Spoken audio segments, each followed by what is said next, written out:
دو صدقے ہیں بس جو آپ کی دعا قبول کروا سکتے ہیں، جو آپ کے گھر میں رزق کی برکت لا سکتے ہیں، اور آج میں آپ کو وہی دو صدقے بتانے آیا ہوں۔ لیکن پہلے ایک سوال، کیا آپ نے کبھی محسوس کیا کہ آپ دعا مانگتے ہیں لیکن قبول نہیں ہوتی، محنت کرتے ہیں لیکن برکت نہیں آتی، رزق آتا ہے اور ہاتھ سے پھسل جاتا ہے، پتہ بھی نہیں چلتا کہاں گیا؟ میں آپ کو بتاتا ہوں کیوں۔ اللہ تعالیٰ نے قرآن مجید میں فرمایا کہ جو لوگ اللہ کی راہ میں خرچ کرتے ہیں ان کی مثال اس دانے کی طرح ہے جس سے 7 بالیاں اگے اور ہر بالی میں 100 دانے ہو، یعنی آپ دیتے ہیں ایک، اللہ لوٹاتا ہے 700 گنا۔ یعنی صدقہ رزق کم نہیں کرتا بلکہ رزق کو کئی گنا بڑھا دیتا ہے، لیکن ہم نے صدقہ چھوڑ دیا ہے۔ ہم سوچتے ہیں کہ جب پیسے ہوں گے تب دیں گے، جب حالات ٹھیک ہوں گے تب دیں گے، لیکن وہ وقت کبھی نہیں آتا اور اسی لیے برکت بھی نہیں آتی۔ ہمارے نبی کریم صلی اللہ علیہ وسلم نے فرمایا کہ صدقے سے مال کم نہیں ہوتا، یعنی آپ جتنا دیں گے اللہ اس سے زیادہ واپس کر، یہ اللہ کا وعدہ ہے اور اللہ کا وعدہ کبھی جھوٹا نہیں ہوتا۔ بھائیو، آج میں آپ کو وہ 2 صدقے بتاؤں گا جو قرآن اور حدیث میں آئے ہیں، جو اتنے آسان ہے کہ کوئی بھی کر سکتا ہے، امیر ہو یا غریب، جن کے لیے جیب میں پیسے ہونا بھی ضروری نہیں، لیکن جن کا اثر اللہ کی قسم اتنا زبردست ہے کہ جس نے بھی ان 2 صدقوں کو عادت بنایا اس کی دعا رد نہیں ہوئی، اس کا رزق نہیں رکا اور اس کے گھر میں برکت آئی۔ وہ 2 صدقے کون سے ہیں آگے بتاتا ہوں۔ بھائیو، آپ نے کبھی سوچا کہ ہمارے بزرگ کیسے زندگی گزارتے تھے؟ ان کے پاس آج جتنے وسائل نہیں تھے، نہ اتنی تنخواہیں تھیں، نہ اتنے کاروبار تھے، نہ اتنی سہولتیں تھیں، لیکن ان کے گھروں میں برکت تھی، تھوڑے میں بھی گزارا ہو جاتا تھا۔ مہمان آتے تھے تو کھانا کم نہیں پڑتا تھا، مشکل آتی تھی تو اللہ راستہ نکال دیتا تھا۔ جانتے ہیں کیوں؟ کیونکہ وہ صدقہ کرتے تھے، ہر روز ہر حال میں تھوڑا یا زیادہ لیکن صدقہ ضرور کرتے تھے۔ ان کے دروازے پر کوئی بھوکا آتا تھا تو خالی نہیں جاتا تھا، کوئی پیاسا آتا تھا تو پانی ضرور ملتا تھا۔ یہی ان کا معمول تھا اور یہی ان کی برکت کا راج تھا، اور آج ہم نے وہ عادت چھوڑ دی۔ آج ہم سوچتے ہیں کہ پہلے خود ٹھیک ہو جائے پھر دوسروں کو دیں گے، پہلے قرضہ اتر جائے پھر صدقہ کریں گے، پہلے گھر بن جائے پھر اللہ کی راہ میں دیں گے، لیکن یہ دن کبھی نہیں آتا اور برکت بھی نہیں آتی، کیونکہ اصول یہ نہیں ہے۔ اصول یہ ہے کہ پہلے دو پھر اللہ دے، پہلے اللہ کی راہ میں خرچ کرو پھر اللہ تمہارے لیے خرچ کرے گا، پہلے کسی بھوکے کا پیٹ بھرو پھر اللہ تمہارا پیٹ بھرے۔ ہمارے نبی کریم صلی اللہ علیہ وسلم نے فرمایا کہ اے ابن آدم تو خرچ کر، میں تجھ پر خرچ کروں گا۔ یہ اللہ کا فرمان ہے، اللہ خود کہہ رہا ہے کہ تو دے میں دوں گا، تو نکال میں بھروں گا، تو کسی کی مدد کر میں تیری مدد کروں گا۔ اللہ کی قسم اس سے بڑا وعدہ کوئی نہیں ہو سکتا، لیکن ہم اللہ کے اس وعدے پر یقین نہیں کرتے۔ ہم ڈرتے ہیں کہ دے دیا تو کم ہو جائے گا، نکال دیا تو خالی ہو جائے گا، لیکن یہ سوچ غلط ہے، بالکل غلط ہے۔ صدقہ مال کم نہیں کرتا، بڑھاتا ہے۔ صدقہ رزق نہیں روکتا، کھولتا ہے۔ صدقہ دعا رد نہیں کرتا، قبول کرواتا ہے۔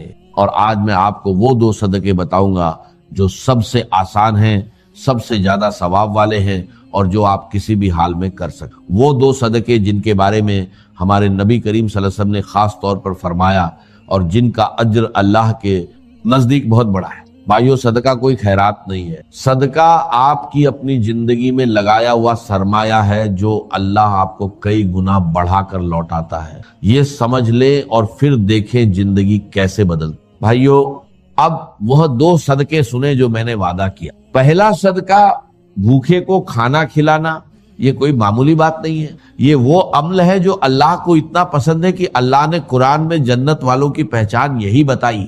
اللہ تعالیٰ نے فرمایا کہ جنت کے حقدار لوگ وہ ہیں جو اللہ کی محبت میں کھانا کھلاتے ہیں مسکین کو، یتیم کو اور ضرورت مند۔ یعنی اللہ نے جنت کے حقدار لوگوں کی پہچان یہ بتائی کہ وہ کھانا کھلاتے تھے، خود بھوکے رہتے تھے لیکن دوسروں کو کھلاتے تھے۔ اور ہمارے نبی کریم صلی اللہ علیہ وسلم نے فرمایا جو شخص کسی مومن کو پیٹ بھر کر کھانا کھلائے، اللہ اسے قیامت کے دن اپنے عرش کے سائے میں جگہ دے گا۔